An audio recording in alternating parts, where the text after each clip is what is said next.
This smartphone will be missed. हाँ, मैं missed इसलिए बोल रहा हूं क्योंकि अभी हमें कोई श्योरिटी नहीं कि ये स्मार्टफोन इंडिया में लॉन्च होगा या नहीं होगा। वैसे रूमर्स है कि अप्रैल में हमें ये स्मार्टफोन शायद इंडिया में देखने को मिले, लेकिन अभी उस पर कोई कंफर्मेशन नहीं है।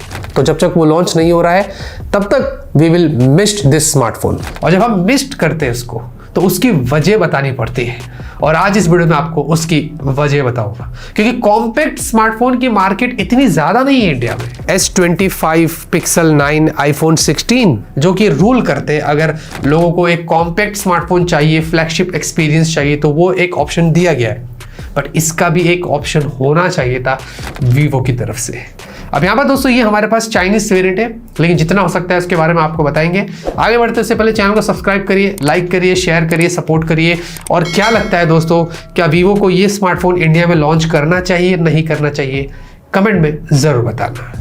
अब सबसे पहले डिजाइन और बिल्ड की बात करें तो पीछे आपको यहाँ पर ग्लास बैक मिलता है। हमारे पास जो कलर है ये स्लाइट पिंकिश वाला है और एल्यूमिनियम फ्रेम्स के साथ आता है। 8.2 mm की थिकनेस, 187 ग्राम्स का है। और डेफिनेटली कॉम्पैक्ट के हिसाब से उसका जो वेट और साइज है वो बढ़िया है। वन हैंड यूसेज के लिए कमाल का है। IP69 आपको यहाँ पर मिलता है।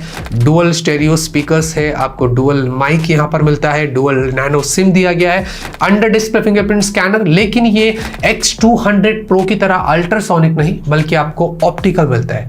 स्टिल ये काफी फास्ट है, रिस्पॉन्स अच्छा है, हैप्टिक्स काफी अच्छे हैं। और जो USB पोर्ट है वो USB टाइप 2 वाला है, वर्जन 2 वाला है। 3.2 होता Gen 1 तो ज्यादा अच्छा होता था। एनीवेज, जो कैमरा लेआउट है वो भी बहुत प्रीमियम है। ये फोन मुझे काफी क्यूट लगा है क्योंकि उंगलियों के निशान भी पीछे ज्यादा नहीं पड़ते और कैमरे का जो लेंस है वो सर्कुलर। जायस की ब्रांडिंग दी गई है, आपको लेजर ऑटो फोकस और जायस टी कोटिंग भी दी गई है, जो कि X200 Pro में हमें देखने को मिल रहा है। वो सारे इंपॉर्टेंट फीचर्स जो है वो इसके कैमरे में भी यहाँ पर ऐड किए गए हैं। बाकी look and feel, in hand usage, compact phone के हिसाब से मुझे ये बहुत ज्यादा प्रीमियम लगा है। डिस्प्ले की बात करेंगे 6.31 इंच की, क्वाइट कॉम्पैक्ट। मैं क्वाइट इसलिए बोल रहा हूँ, कॉम्पैक्टनेस होने के लिए 6 और 6.1 होता है और उसके ऊपर समझो 6.4 या 6.5 होता है तो वो बड़ा हो जाता है। इन दोनों के बीच में आता है 6.2 और 6.3, जो मुझे लगता है स्वीट स्पॉट है। हम उसको कॉम्पैक्ट कॉल आउट कर सकते हैं।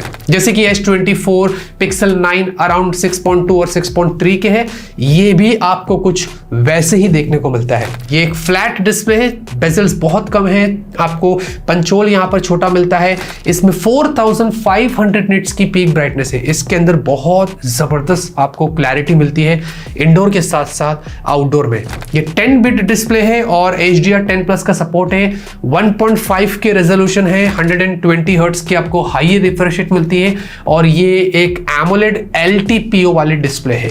और हर चीज में देखा जाए तो डिस्प्ले के ऊपर काफी अच्छे से काम किया गया है और मुझे इसका size exactly in hand feel बहुत कमाल का लगा है।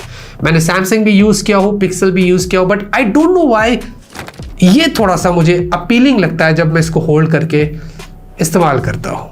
परफॉर्मेंस की बात करेंगे, इसमें है MediaTek Dimensity 9400। अब ये एक बहुत ही अच्छी स्टेबल चिपसेट है। जी हाँ, Snapdragon 8 Elite बहुत ज़्यादा हीट होता है, बहुत कम सिनारियोस में मैंने देखा हो कि वो हीट नहीं होता है, बट ये चिपसेट अच्छी है। इसके स्कोर्स वैसे इतने खास नहीं थे, हमारे वाले यूनिट में अराउंड 2 मिलियन के आसपास गया था। वैसे भी 2.3 2.6 के बीच में होता है Dimensity 9400, but that doesn't matter.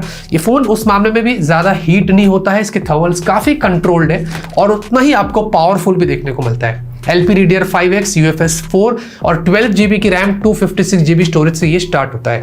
इसके अंदर स्मूथनेस इतनी बढ़िया है क्योंकि इस वाले फोन में, ये जो चाइनीज वेरिएंट है, इसमें आता है Origin OS। ये Android 15 पर बेस्ड है और मैं एक्सपेक्ट कर रहा हूँ कि गोइंग फॉरवर्ड वीवो या आईको इंडिया में Origin OS को चांस दे, क्योंकि इसके जो एनिमेशन से ऐप ओपन क्लोज की वो बहुत स्मूथ है। इसके जो नोटिफिकेशन पैनल है वो कमाल का है। इसकी मल्टीटास्किंग एक्सपीरियंस, इसके जो थ्रू आउट जब आप यूज करते हैं, और जब मैंने इसको FunTouch OS से कंपेयर किया, अनमैचेबल था। तो मुझे लगता है कि Origin OS का एक प्लस पॉइंट इस फोन के अंदर, शायद इसीलिए मुझे इसका यूजर इंटरफेस भी यूज करने में मजा आ रहा था। तो ये चीज इस फोन में मुझे काफी कमाल की लगी थी। कैमरे की बात करते हैं, सबसे important part 50 megapixel primary sensor है Sony LYT-818, जिसमें आपको OIS मिलता है। मैक्सिमम आप 4K 120 FPS पे वीडियो शूट कर सकते हैं X200 Pro की तरह। जी हाँ, और क्वालिटी देखेंगे ज़बरदस्त है, काफ़ी अच्छी क्वालिटी की आप 4K 120 FPS से वीडियो निकाल सकते हैं। और साथ ही साथ आपको इसमें 23mm, 35mm, 50, 85 और 100 अगर आपको जूम पोर्ट्रेट्स लेना है आप अपने हिसाब से अच्छे क्वालिटी के जूम फोटोज निकाल सकते हैं। जायस के फिल्टर्स अलग से लगे हुए हैं, अगर आपको उनका इस्तेमाल करना है तो बढ़िया बढ़िया इफेक्ट्स आपको मिलते हैं, वो भी आप यहाँ पर जो वो देख सकते हैं। बाकी आपको 50 का एक IMX882 वाला पेरिस्कोप OIS वाला यहाँ पर सेंसर दिया गया है। इसमें आपको 3 टाइम्स ऑप्टिकल और 100 टाइम्स आपको जूम मिलता है। इसके भी अगर जूम पिक्चर देखेंगे काफी इंप्रेसिव थे जो आप देख सकते हैं। बाय द वे आपको एक इसमें अल्ट्रा वाइड भी दिया है, सैमसंग JN1 वाला सेंसर है, ये भी 50 मेगापिक्सल का है। और नॉर्मल और अल्ट्रा वाइड की फोटो की क्वालिटी भी देखेंगे तो अच्छी है, ज्यादा कोई मेजर कलर शिफ्टिंग इशू हमने नोटिस नहीं किया था। और साथ ही साथ आपको इसमें 32 मेगापिक्सल की सेल्फी मिलती है और यहाँ पर भी मैक्स 4K वीडियो आप 60 FPS पे शूट कर सकते हैं। डेफिनेटली अगर ये कैमरा सेंट्रिक फोन है, वीवो का फोन है, तो ये सारी एक्सपेक्टेशंस रहती है और वो दिया गया है। और पिक्चर क्वालिटी यहाँ पर अच्छी है। कहीं ना कहीं मुझे थोड़ा सा डाउट लग रहा है क्योंकि ये चाइनीज वेरिएंट है तो चाइनीज स्किन टोन के हिसाब से वो शायद हमारे इंडियन हमारे जो टीममेट है उनके स्किन टोन को मैच नहीं कर पा रहा था, पर थोड़ा सा मुझे लग रहा था कि और बेटर हो सकता है फोटो। लेकिन ओवरऑल जो क्वालिटी निकल कर आती है वो कमाल की आती है। इनफैक्ट अगर आप ये वाले सब्जियों के फोटो देखोगे, वाह क्या कलरफुल फोटो है, क्या जबरदस्त डिटेल है, क्या बढ़िया बुके निकल कर आया है। यानी कि जितने भी फोटोज आप इस फोन से लेते हैं स्पेसिफिकली डे में और रियर कैमरे से, चाहे वो किसी भी एंगल से लो, किसी भी तरीके से लो, जबरदस्त क्वालिटी है। इनफैक्ट ह्यूमन पोर्ट्रेट वीडियो जो है वो भी बहुत अच्छे, इसमें भी आपको जूम मिलता है। तो अगर आपको 2x 3x video portrait zoom लेने हैं आप वो भी ले सकते हैं और उसकी क्वालिटी भी कमाल की है। और सेल्फी पोर्ट्रेट आपको वीडियो भी मिलता है तो वो भी क्वालिटी वो भी आप यहाँ पर देख सकते हैं।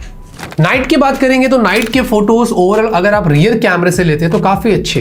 नाइट अगर आप पोर्ट्रेट जूम भी देखें तो बहुत शार्प है, जो कि बहुत सारे फोन्स मार खा जाते हैं। इनफैक्ट नाइट में हमने थोड़े जूम फोटोज भी ट्राई किए थे जो कि मैं ज़्यादा कंसिडर नहीं करता हूँ, लेकिन फिर भी जो काम किया गया है वो बहुत अच्छा है। नॉर्मल फोटोज तो अच्छी आती ही है, ज़्यादा गोस्टिंग भी नहीं है क्योंकि वो जो उन्होंने जायस का जो टी कोटिंग वगैरह दिया है वो कहीं ना कहीं यहाँ पर काम कर रहा है। रियर कैमरा काफ़ी अच्छा लगा मुझे, लेकिन सेल्फी ना थोड़ा सा मुझे लगता है कि बेटर हो सकती है। थोड़े बहुत फोटोज भी शेक हो जाते हैं, आप कितना भी ट्राई कर लो उतना शार्प नहीं आते और उसमें कहीं ना कहीं फ्लैर्स भी इतने खास नहीं थे। तो सेल्फी थोड़ी मुझे लगता है कि बेटर हो सकती है। अब ये चाइनीज वेरिएंट इसलिए मैं ज़्यादा कुछ बोल नहीं रहा हूँ, बट स्टिल ओवरऑल नाइट के रियर कैमरेज के फोटोज ना मुझे ज़्यादा अच्छे लगे थे। बैटरी की बात करेंगे 5700 mAh की आपको बैटरी मिलती है। बीइंग अ कॉम्पैक्ट स्मार्टफोन हमें सैमसंग S24 में मिल रहा है 4000 mAh की, हमें Pixel 9 में मिलता है 4700 mAh की। आईफोन का तो छोड़ ही दो। वैसे ये कॉम्पैक्ट स्मार्टफोन है, स्टिल इसमें आपको 5700 mAh की बैटरी मिलती है, जो एक नॉर्मल स्मार्टफोन भी नहीं बड़ी मुश्किल से आता है। और अगर आजकल फ्लैगशिप में देखेंगे तो उनमें हमें 5500 और 6000 mAh की बैटरी मिलती है। उसके बावजूद भी ये फ़ोन लाइट वेट है और बहुत ज़्यादा थिन है, उन्होंने यहाँ पर इसमें दिया है, जो ये एक बहुत बड़ा प्लस पॉइंट है स्मार्टफोन का। साथ ही साथ आपको इसमें 90 वॉट का वायर्ड चार्जिंग का सपोर्ट है और 30 वॉट का आपको वायरलेस चार्जिंग भी दिया गया है। चार्जर आपको बॉक्स में दिया गया है, वैसे तो अनफॉर्चुनेटली इंडिया में है नहीं तो उसके बारे में ज़्यादा बात नहीं करेंगे, बट हाँ आप इसको फास्ट चार्ज कर सकेंगे, कोई इशू नहीं। और बैकअप भी बहुत अच्छा है, हमने इसको बहुत पूरा दिन इस्तेमाल किया है, काफ़ी सारे कैमरे की टेस्टिंग करी है और पूरा दिन आराम से चलता है। बट एक चीज़ मुझे ये बहुत अच्छी लगी कि एक सी के दूसरे ब्रांड के लिए कि अगर आप कॉम्पैक्ट फ़ोन दे रहे हैं तो आप बैटरी कैपेसिटी बढ़ा सकते हैं। ये पॉसिबल है, जो कि वीवो के X200 Pro मिनी में हो चुका है। नेटवर्क कनेक्टिविटी की बात करें तो वाईफाई 7 है, ब्लूटूथ 5.4 है, आपको NFC है, वाइडबैंड L1 है, ये सारी चीज़ें यहाँ पर लगी हुई है, तो उस मामले में कोई कंप्लेंट्स नहीं है। जाते रहते दोस्तों बात करते हैं इसकी प्राइस की। तो भाई चाइना की प्राइस की बात करें तो ये around 4699 Yon, 12 GB RAM, 256 GB storage से स्टार्ट हुआ है। कन्वर्ट कर ले तो अराउंड 55,000 होता है। अगर इंडिया में आ भी जाता है और अंडर 70,000 इसकी प्राइस होती है तो S25, Pixel 9 और iPhone 16 को ये कड़ी से कड़ी टक्कर यहाँ पर दे सकता है। तो मेरे हिसाब से मुझे काफ़ी सारी चीज़ें इस फोन में अच्छी लगी है, कुछ नहीं भी था, जो भी था आपको वो क्लियर बता दिया। बट मेरे हिसाब से एक बहुत ही अच्छा, पावरफुल, एक बढ़िया गुड लुकिंग और हाँ एक बहुत ही इंटरेस्टिंग कैमरे के साथ आपको ये कॉम्पैक्ट स्मार्टफोन वीवो की तरफ से मिलता है।